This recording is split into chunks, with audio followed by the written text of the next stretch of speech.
Hey everyone. So there was a time, I don't think very long ago, when I was just absolutely certain that if I could just explain things well enough, that I'd be free somehow, right? I mean, if I could just say it, if I could just say it clearly enough, or quote enough Sanskrit, and throw in some well-timed pauses and knowing nods, people would finally get it. That I would finally get it, right? Liberation through articulation, right? That was the plan. But I never really asked myself, what exactly am I trying to be free from? What is it, right? And what am I doing? How was I doing it? And it turns out it was just me. It was me. It was just all in my head. Like, I thought if I read enough sacred texts or quoted enough sutras or memorized every Ayurvedic herb, right? Or I could psychoanalyze someone's or my own nervous system mid-sentence, that I'd finally arrive at something, at enlightenment, nirvana, at something, moksha, right? This, or at least, a place with fewer existential questions, I guess, right? And those things are all important, but somewhere, right? I could be somewhere. I wanted to be somewhere that wasn't here. Like, how odd,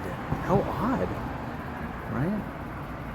How the mind, it works to keep a grip on itself. It puts on whatever clothing to costume itself, so it can just subtly enough play a role we identify with and convince ourselves that we're free of the identifying itself. Right? We take on these new garments and convince ourselves that we're now free from garments. It's quite a tricky thing. And looking back, it's funny. It's funny looking back at now. It's part of this cosmic joke. It turns out you don't need to be free, or you don't need to become free by becoming the smartest one in the room, or the most funny, or the most lovable, or anything. You just become lonely in fancier language. Like, I could throw around these phrases like conscious integration of repressed shadow impulses, with a straight face, but I couldn't tell you what I actually felt that morning. As an Ayurvedic practitioner, I see so many things. And people walk into my office hoping I'll give them a magic herb to fix their chaos, right? They sit down with this look like, please tell me the problem is gluten.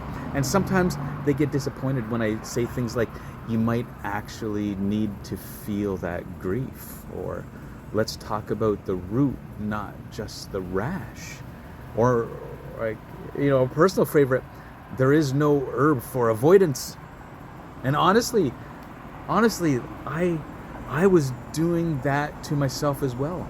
I was playing a game of hide and seek with myself. It's the great game of Leela. So Leela in the spiritual sense, it means the divine play. It's the idea that all of this, me forgetting who I am and trying to become someone, getting frustrated, healing, unhealing, rehealing, it's just part of that cosmic game. And it's the universe playing hide and seek with itself, pretending to be all these characters just to enjoy the drama. And apparently I signed up for the deluxe edition here, right? Complete with emotional flashbacks and bonus identity crisis. Except I forgot I was both hiding and seeking, and also getting annoyed that no one was finding me. Like, I thought if I could intellectually dissect every dosha imbalance in my psyche, I'd finally be healed. Right? Just this idea of the self trying to heal the self through its limited means. Like, I turned Vada into this kind of personality disorder in myself, Kapha into this emotional storage locker, and this Pitta I just blamed for everything that went wrong when I lost my cool. I turned knowledge into a spiritual costume, and this way to say, look, I'm somebody. I know things. I'm healing. I'm wise. I get it. I'm helpful. But I really, it's just all. I was just terrified of being nobody, of nothing. I didn't really know this though. Well, I kind of did. I kind of knew it, but there's too much kind of at stake with this. Like my sense of being the insightful one, to let go. Why would people want to come see me? How could I run a business if I wasn't that particular kind of projection? So instead, I convinced myself I was letting go, which is peak spiritual ego. We're all trying to become something, somebody, like the good son, the good daughter, the wise teacher, the emotionally available partner, right? The one who remembers everybody's birthday and still gets up and meditates at 5 a.m., right? Being somebody feels important to the sense of self, to that ego structure, until it gets heavy, until your identity starts to feel like an itchy, wet wool sweater you wear because everyone says it looks good on you, but you're secretly dying inside. You want to take it off. I don't know, there's a time when I'd sit with clients and offer them the perfect words that could untangle trauma, reframe identity, unearth their shadow. I'd say things like, your emotional reactivity is likely a compensatory response to unmet childhood needs, right? Something like that. And we'd explore it.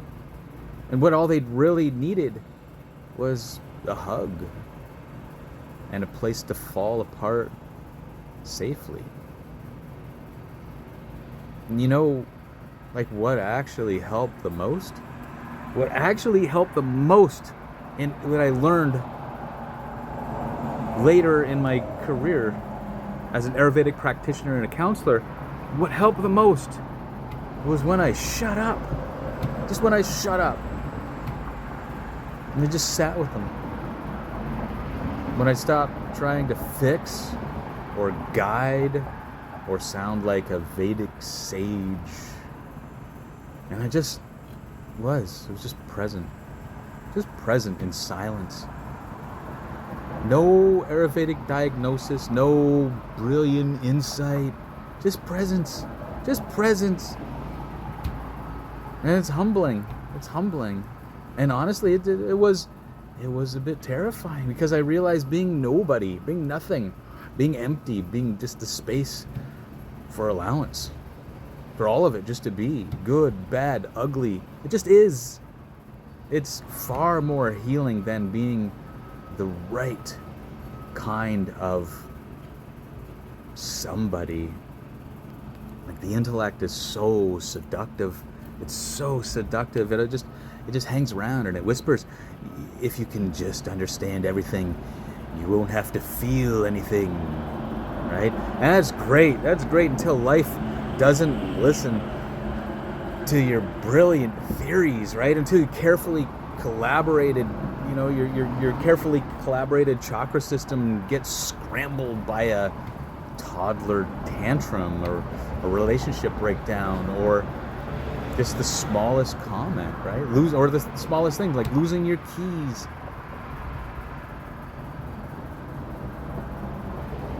There's no amount of Vedic logic or trauma-informed language that can save you from the rawness of just being human. And all of these things are human. That's the human experience. Right? Just feeling lost, of not knowing, of sitting in the ache. And ironically, all of those things I just mentioned, that's where this freedom really starts. I remember one day I caught myself mid-sentence, right, talking to a client about pratyahara and the subtle energetics of the Anandamaya kosha. And I just stopped and I realized I was performing. I was being somebody, right? The guide, the knower, that safe harbor, the emotionally literate male, which is somehow a trending archetype, right? And something in me just kind of surrendered to it. I breathed, I softened, I became nobody, and I recognized what I was doing, that this was all performative, right? And I wasn't meaning to be. That space of not needing to be anything for anybody, it felt holy, right? And it's not that I stopped being a practitioner. I still do the work, I still offer counsel, but now I'm not trying to be someone while I do it. I'm not trying to be the enlightened one or the one who knows, or, you know, and even when I wasn't trying to be that, I was still somehow trying to be that by trying not to be that, right? The focus was still on it. By trying not to be something, your mind is still occupied with that something. It's tricky. Like, it was a performance I didn't even know I'd auditioned for. It's like spiritual theater meets unresolved childhood patterning, right? It's just, I'm not trying to be the one with answers, the one who never gets triggered, the one who drinks their tea slowly while looking peaceful in candlelight, which is all fine to do. I just don't want to try to be that or try to be something. Like, I still get triggered. I still feel ego rise, like that stubborn pitta imbalance in the middle of an argument about who left the dishes or whatever it may be. That happens. And I see it now. But sometimes I can even laugh at it. It's right. There's a beauty to it. This cosmic joke. And that's the secret, really. It's humor in grace. Humor is grace in disguise. There's a lot of pressure in the spiritual world, right, to be serene, wise, soft-spoken, to say beloved instead of you, right? To say grand rising morning rather than just hello or something, right? There's all this spiritual language and jargon that people feel obligated to use, and they feel that it brings something to their sense of self, right? To offer this loving detachment while secretly wanting to scream into a pillow. But sometimes the most spiritual thing you can do is just admit, I don't know who I am anymore, and then smile at the emptiness that answers back. I don't know who I am anymore. And that's not to say that I'm lost or confused, or that I have it together, or that I it doesn't matter. It doesn't matter to me anymore. Not because it's not important, just because it is. I'm a part of nature. I'm a part of this cosmos. I'm a part of existence. I am existence, experiencing itself. Everything is existence experiencing itself simultaneously. How I experience is no more important than how a tree or a rock is experiencing it. I have a certain set of functions due to my biology and my physiology that allow me to express it in specific ways. That's it. It's just a biological function. And there's beauty in that. There's beauty in all of it.